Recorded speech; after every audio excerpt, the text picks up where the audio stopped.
Шмат народных звычаяў і абрадаў беларусаў звязана са святой Троіцай. У аснову свята-хмелеўская сёмуха лягла традыцыя вадзіць у гэты дзень куст.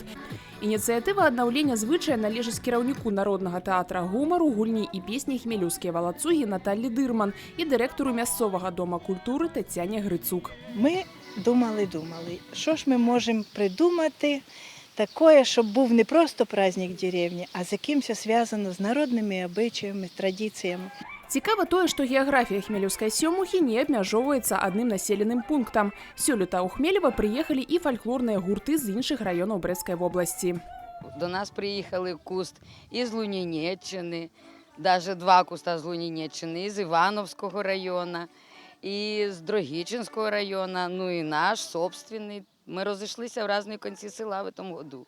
Колись ходили всі разом по всьому селі, це займало часа 4. В цьому году ми вирішили, буде хучити.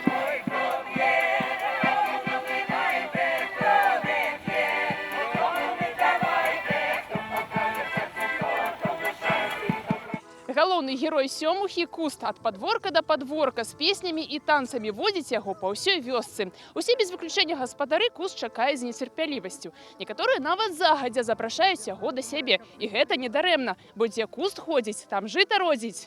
На ролю куста выбіраюць самую прыгожую і разумную мясцовую дзяўчыну. Сёлета ў зелёнае ўбранне ўпершыню ўпранулі Ульяну Дырман. Это не очень удобно, поскольку непривычное внимание ко мне повышенное.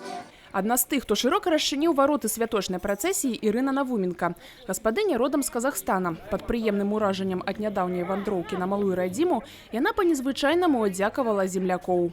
Пришла такая идея сегодня встретить гостей сёмухи таким образом в казахском стиле.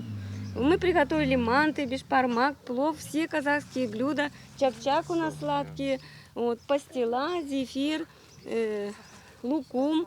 Все сладости восточные. Раённае свята народнага мастацтва ўключана ў спіс аб'ектаў турыстычнага маршрута Жабінкаўскага раёна. Арганізатары ўпэўнены, ёсць усе падставы для таго, каб праз некалькі гадоў хмелеўская сёмуха набыла статус сапраўднага фестывалю. Зіна Мішук, Сергей Мацвейчук, тэлерадыёкампанія «Брэст».